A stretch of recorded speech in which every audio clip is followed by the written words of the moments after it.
चलो देखो, B keeping का मतलब होता है एपीकल्चर। क्या होता है? Apiculture. It's not agriculture, it's apiculture. Okay, इसका मतलब क्या है?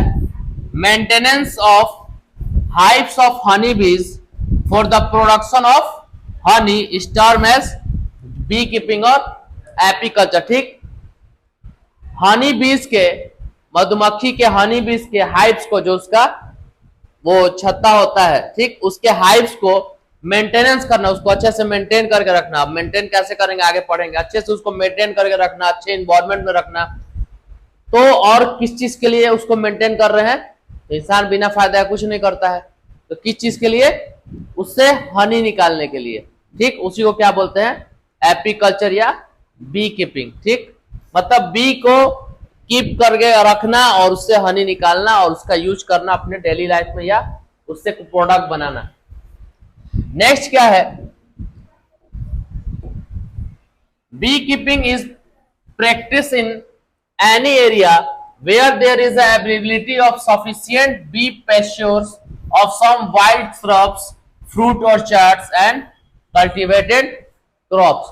बोल रहा है बी कीपिंग जो है वो किसी भी एरिया में हम लोग इसका प्रैक्टिस कर सकते हैं, बट वहां पे अवेलेबिलिटी होनी चाहिए कुछ सफिशियंट बी पेस्ट्योर्स की। मतलब वहां पे कुछ ऐसे जगह होनी चाहिए जहां पे आपको आसानी से बी मिल सके, वैसे जगह आप उसकी प्रैक्टिस करनी चाहिए। जैसे आपका वाइल्ड श्रब्स हो गया, फ्रूट और चार्ट्स हो गया, कल्टीवेटेड कुछ क्रॉप्स हो गए, यहाँ पे भी आसानी से मिल जाता है। तो ऐसे जगह पे हम लोग आसानी से वो प्रैक्टिस कर सकते हैं। मान लो ऐसा जगह कर रहे हैं जहां जल्दी मिल ही नहीं रहा है, तो आप ही के ना लॉस है, पता चलेगा ट्रांसपोर्टेशन चार्ज लग जाएगा उसको लेकर आने में। ठीक, मेन तो वही है ना, आजकल सबसे ज्यादा किस चीज में, प्रोडक्ट में ट्रांसपोर्टेशन चार्ज लग जाता है, तो प्रोडक्ट का दाम दोगुना तक हो जाता है। फिर क्या है? among several species of honey bees one of the most common is apis indica। अब इंसानों में भी बहुत सारे प्रजाति है, तो हनी बीज में भी बहुत सारे। अरे गजब हाल है नहीं, कोई जापान का आदमी है, कोई इंडिया का आदमी है, कोई अमेरिका का, कोई साउथ अफ्रीका का है। अगर हम खड़ा कर देंगे तो पकड़ा जाएगा कौन कहाँ का है। चाइना का है, साउथ अफ्रीका का है, एकदम पकड़ा जाएगा। तो ये अमेरिका का है या ये इंग्लैंड का है, तुरंत पकड़ा जाएगा। तो कुछ तो है डिफरेंस। अब वो इंसानों में है थोड़ा। हो गया? अरे बहुत बहुत शुक्रिया। हाँ, फिर तो गाड़ी कहाँ है? सही में गाड़ी दिए बोल रहे हैं तो लोग कर लो, लोग बहुत।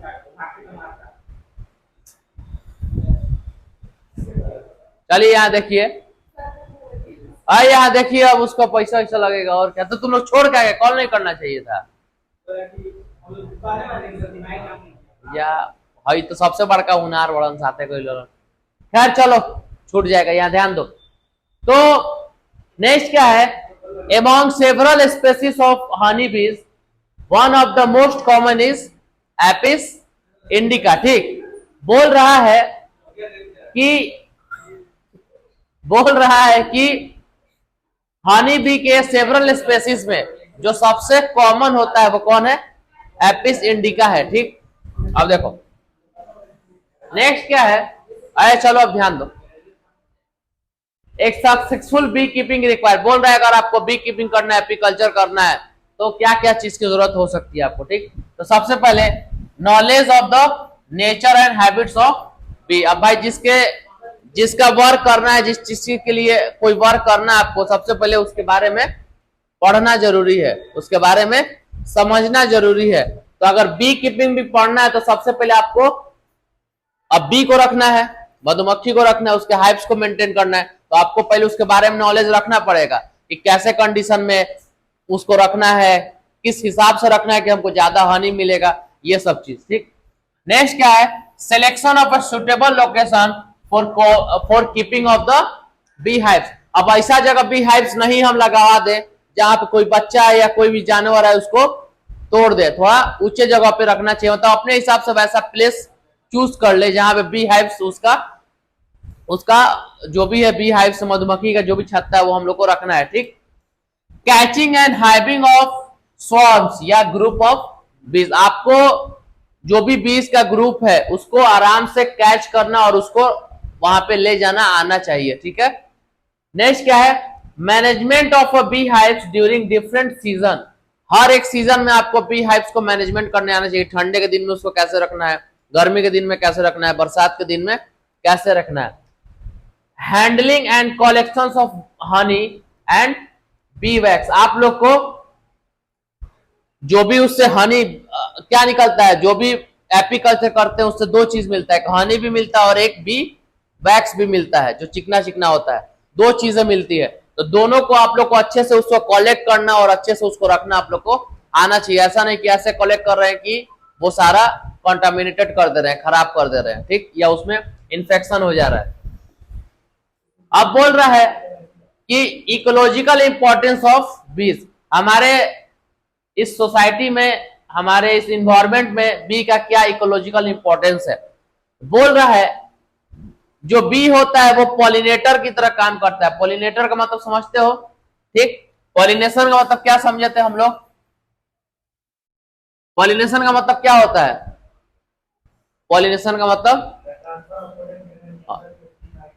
The transfer of pollen grain from anther to stigma is called pollination. और ये किसके जरिए होता है, पॉलिनेटर्स के जरिए होता है। मतलब कुछ ऑर्गेनिज्म होते हैं, वही ना था कि एक फ्लावर पे बैठ जाता है, उसमें पॉलन ग्रेन लग जाता है, फिर उसी के दूसरे फ्लावर पे जाता है तो उसका पॉलन ग्रेन उसके फीमेल पार्ट पे चला जाता है। तो यही है पॉलिनेशन, ऐसा ही होता है। तो बोल रहा है जो बी होता है वो सबसे अच्छा पॉलिनेटर होता है, क्योंकि बहुत सारे नंबर पे छोटे छोटे होता है, आराम से चिपक जाता है उसमें पॉलन ग्रेन, जैसा कि सनफ्लावर, एप्पल हो गया, पियर हो गया, ठीक। So keeping bee hives in crop field during flowering period increase both crop yield and honey. तो बोल रहा है कि आप जो अपना बी हाइव्स एक ऐसे जगह लगवाइए जहां पे, आप एपीकल्चर एक ऐसे जगह कीजिए जहां पे क्या हो, क्रॉप मतलब जहां पे खेती होता हो, और खेती होता हो और साथ साथ में एक ऐसा सीजन हो जहां पे उस जो भी चीज का खेती हो रहा है उसमें फ्लावर उस वक्त आए। क्या है, फ्लावर, क्योंकि बी क्या करती है, उस फ्लावर पे बैठेगी, वहां से नेक्टर लेगी, ठीक। बी क्या करती है, जो भी मधुमक्खी है वो क्या करती है, फ्लावर पे या मीठे चीजों पे जाके क्या करती है, वहां से वो स्वीटनेस या वो नेक्टर लेती है, फ्लावर पे है तो, और फिर उसको लेकर कहां चले जाती है, अपने हाइव्स में, और वहां जाकर किसका प्रोडक्शन होता है, हनी का। तो हनी का प्रोडक्शन होने में भी हेल्प हो जाएगा, और साथ में जो फ्लावरिंग प्लांट है, जो फ्लावरिंग प्लांट है उसमें जब बी एक से दूसरे पे बैठेगी तो क्या होगा, फर्टिलाइजेशन भी हो जाएगा, ऐसे फ्लावर से फ्रूट भी बन जाएगा। तो वही बोल रहा है, इससे क्या हो रहा है, हमारा इन्वायरमेंट इकोलॉजिकल इंपॉर्टेंस हो रहा है ना, ठीक। इससे इकोलॉजिकल इंपॉर्टेंस हो रहा है कि हम लोग भी एक ऐसे जगह रखे जहां पे फील्ड, जो क्रॉप फील्ड है, जहां पे खेती होती हो रहा है, और वहां पे फ्लावरिंग प्लांट ज्यादा है, तो वहां से हम लोग को अपना हनी भी, नेक्टर भी मिल जाएगा, हनी भी मिल जाएगा, और आराम से उसको और फ्लावर का फायदा भी पहुंच जाएगा। नेक्स्ट क्या है, कमर्शियल इंपॉर्टेंस ऑफ बीज। कमर्शियल क्या बी का इंपॉर्टेंट है, ठीक, मतलब हमारे सोसाइटी में हमारे लिए क्या इंपॉर्टेंट है। तो हनी का हम लोग यूज करते हैं, हनी बी हाइव से मेन क्या है, हनी। हनी का यूज कहाँ करते हैं हम लोग, फूड के तौर पे भी यूज करते हैं, क्योंकि उसके अंदर बहुत ज्यादा न्यूट्रिटिव वैल्यू रहता है, न्यूट्रिटिव सप्लीमेंट के तरफ तौर पे यूज करते हैं। हनी का यूज होता है मेडिसिन के लिए भी, जो भी मेडिसिन इनटेक करते हैं, जो भी इंडिजिनस मेडिसिन है, जो भी मेडिसिन इनटेक करते हैं, तो बहुत सारे मेडिसिन खाने के लिए हनी का भी यूज होता है ना। जनरली जो हर्बल मेडिसिन है उसके लिए ज्यादा हनी का यूज होता है, ठीक।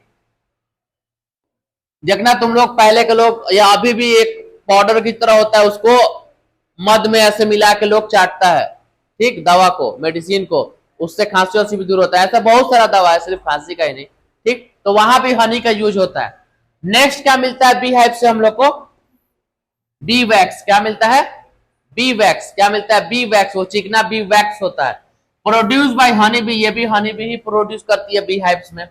यूज इन इंडस्ट्री, इंडस्ट्री में यूज होता है किस लिए, prepare of cosmetics and polish. जो भी चेहरे पे आप लोग लिपापोती का चीज करते हैं वहां भी इसका यूज होता है, और जो भी पॉलिश जो भी करते हैं वहां भी इसका यूज होता है। अंडरस्टूड? ठीक। तो एपीकल्चर खत्म हो गया। एपीकल्चर में क्या है कि हम लोग बी हाइव्स का कैसे मेंटेनेंस करते हैं, कैसे सीजन में देखेंगे उसको, और उससे हम लोग को क्या क्या चीज मिलेगा। तो उससे हमारा इकोलॉजिकल फायदा भी और कमर्शियल फायदा भी, दोनों फायदा है। ठीक। नेक्स्ट क्या है हमारा? फिशरीज। नेक्स्ट क्या है? फिशरीज। इसमें क्या है? Industry that include catching, processing and selling of fish और other aquatic animals is called fisheries. बोल रहा है एक ऐसा इंडस्ट्री जहां पे हम लोग कैच करते हो, सबसे पहले फिश को क्या करते हैं? कैच पकड़ते हैं, फिर प्रोसेसिंग, उसका सफाई वफाई कर दिए और उसको मार्केट में बेच देते हैं। हमारे यहाँ तो ऐसे ही पकड़ के लेके बेच देता है सब, लेकिन बहुत सारे इंडस्ट्री में उसका सफाई करके बेचा जाता है। बहुत सारे मॉल्स में सफाई करके बेचा जाता है एकदम। तो बहुत सारा इंडस्ट्री बना हुआ है फिशरीज का, जो उसको पकड़ता है, उसका प्रोसेसिंग करता है, पैकिंग वैकिंग करता है, सफाई वफाई करता है और उसको मार्केट में बेच देता है, फिश को या पानी में रहने वाले और सारे जानवर को भी। ठीक। पानी में तो बहुत सारे एक्वेटिक एनिमल्स है, सारे लोग खाते हैं। इंसान तो सबसे बड़का जानवर है, सब खा लेता है। आप नहीं खाते हैं लेकिन बहुत लोग खाता है। आप जाइए थोड़ा निकल के। नहीं, हम फिश खाते हैं। लोग ऑक्टोपस भी खा लेता है, क्या ही कर सकते। स्टार फिश भी खा लेता है, फ्रॉग भी कितना लोग खा लेता है। अब चलो यहाँ ध्यान दो। फ्रेश वाटर फिश जो तालाब में, नदी में मिलती है फिश, उसमें जैसे कतला हो गया, रोहू हो गया, जो घर पे जनरली आता है आप लोग के। ठीक। और मरीन वाटर में भी कुछ होते हैं एनिमल्स जो कि हम लोग खाते हैं, जैसे हिल्सा हो गया, सार्डिन्स हो गया। ठीक। तो आप लोग ये कम खाते हैं, हमारे यहाँ तो ये मरीन समुद्र से आता नहीं है, क्योंकि हमारा कोस्टल एरिया में घर है नहीं। अगर रहता तो आराम से वहां से मिल जाता ये सब चीज। नेक्स्ट क्या है? फिश का इकोनॉमिकल इंपॉर्टेंस क्या है? A large population depend on fish and fish product. हमारा लार्ज पॉपुलेशन किस पे डिपेंड है? फिश या फिश से बना हुआ प्रोडक्ट पे डिपेंडेंट है। कैसे? फिश और क्या करता है? Income and employment to fisherman in a coastal states. जो भी समुद्र के तट पर रहने वाले स्टेट्स हैं, कोस्टल एरिया में रहने वाले स्टेट्स हैं, वहां के जो भी फिशरमैन है, मतलब जो फिश को पकड़ के बेचने का काम करते हैं, उनको वो क्या देता है? पैसा भी देता है और नौकरी भी देता है वो। ठीक है। फिश के लीवर से जो ऑयल निकलता है उसका यूज हम लोग कहाँ करते हैं? मेडिसिन में यूज करते हैं। तो फिश फिश का हम लोग कैसे यूज करते हैं? फिश हम लोग को इनकम भी दे रहा है, खाना भी दे रहा है, मेडिसिन भी दे रहा है। ठीक है। बस खत्म। तो फिशरीज और एपीकल्चर दो चीज खत्म हो गया। कि बी हाइव्स का कैसे बनाएंगे, एपीकल्चर क्या है, ये सब सवाल आता है। और फिशरीज से एक ज्यादा नहीं, थोड़ा बहुत सवाल, लेकिन एपीकल्चर इंपॉर्टेंस है। ठीक। अब कल से हम लोग का इन ब्रीडिंग और एनिमल हस्बेंड्री चालू होगा। ठीक। चलो।